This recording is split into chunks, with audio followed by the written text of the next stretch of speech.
প্রিয় দর্শক, আজ আমরা যাইতেছি বল মাছ ধরার জায়গা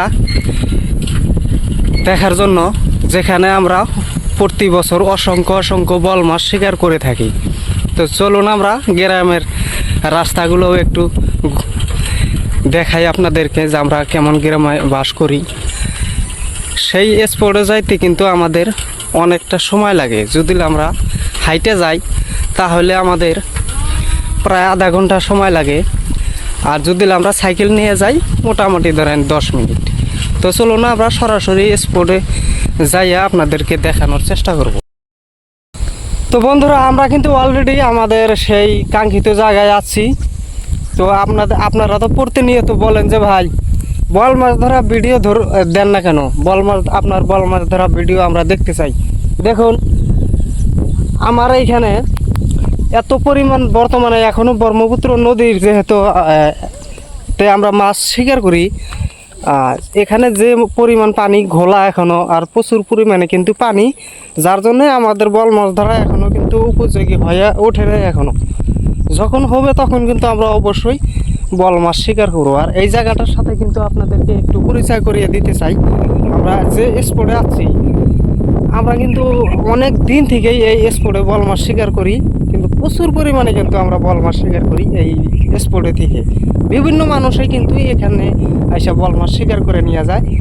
আমরা চলুন আমরা জায়গাটা একটু ভালো করে দেখে নেই স্পটটা। প্রিয় দর্শক, এই হচ্ছে আমাদের ফিশিং লোকেশনের অ্যাড্রেসটা যদি আমি আপনাদেরকে বলি, এটা হচ্ছে আমাদের আসাম দক্ষিণ শালমারা গ্রামের, দক্ষিণ শালমারা গ্রামটা হচ্ছে টুমনি ডাওয়াকান্দি। এই যে দেখতে পাচ্ছেন, এটা হচ্ছে টুমনি ডাওয়াকান্দির একটা মূলত নদী ছিল।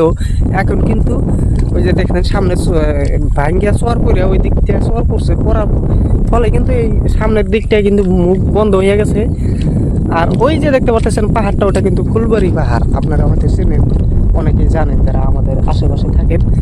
যার ফলে কিন্তু এটা বন্ধ হয়ে গেছে। মূলত ওই ধরনের বন্ধ হয় না, এখনও কিন্তু ওই ফুলবাড়ি যেটা পাহাড়ের, ওই যে আমি যদি একটু ওই দিক দিয়ে দেখাই, ওই দিক দিয়ে কিন্তু এখনও ছোট্ট একটা খালের মতো আছে। ওই খাল দিয়ে কিন্তু এই পাহাড়ের খোলা পানিটা আসে। দেখেন প্রচুর পরিমাণে কিন্তু এখনও পানি খোলা। যার এই যে দেখতে পাচ্ছেন, এখন কিন্তু প্রচুর পরিমাণে পানি ঘোলা।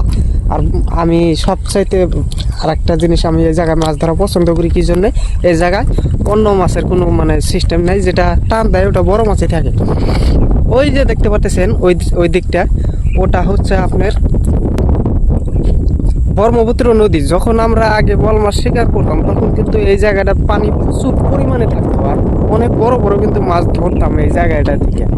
তো এখন যেহেতু পানি একটু কমে গেছে, এখন কিন্তু ওই বড় বড় যেগুলা মাছ, সেগুলা মাছ কিন্তু এখন পাওয়া যায় না বন্ধুরা।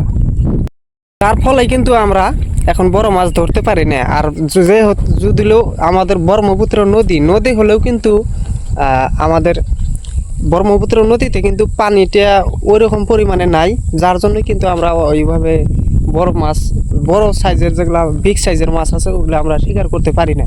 তো আমরা সবসময় চেষ্টা করবো যে বড় বড় মাছ ধরে আপনাদেরকে উপহার স্বরূপ দেওয়ার জন্য। তো আর মূলত ঘোলা পানিতে আপনারা কীভাবে বল মাছ শিকার করবেন সেটাও একটু বলে দেয়। যদি আপনাদের ওইখানে পানি পরিষ্কার, মোটামুটি পরিষ্কার আছে, সেখানে কিন্তু টোপ খাচ্ছে না মাছে। 1 নম্বর কারণ হচ্ছে আপনার যে লেয়ারটা আমরা বসি ফেলি, মনে করেন যে আমরা তো মাটিতে এই বসিটা ফেললে কি হয়, আপনার সেইখানে পর্যাপ্ত পরিমাণে কিন্তু ময়লা আবর্জনা রয়েছে, যার ফলে কিন্তু টোপটা মাছে সেভাবে দেখতে পারে না। সেই কারণে 1 নম্বর কারণ হচ্ছে এটা। সেই জন্যই কিন্তু বল মাছের টোপটা খাচ্ছে না।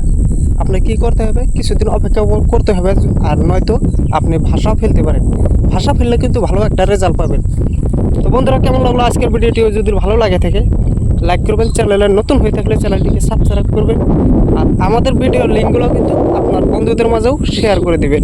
সবাইকে ধন্যবাদ জানিয়ে আজকের মতো বিদায় নিচ্ছি। খোদা হাফেজ।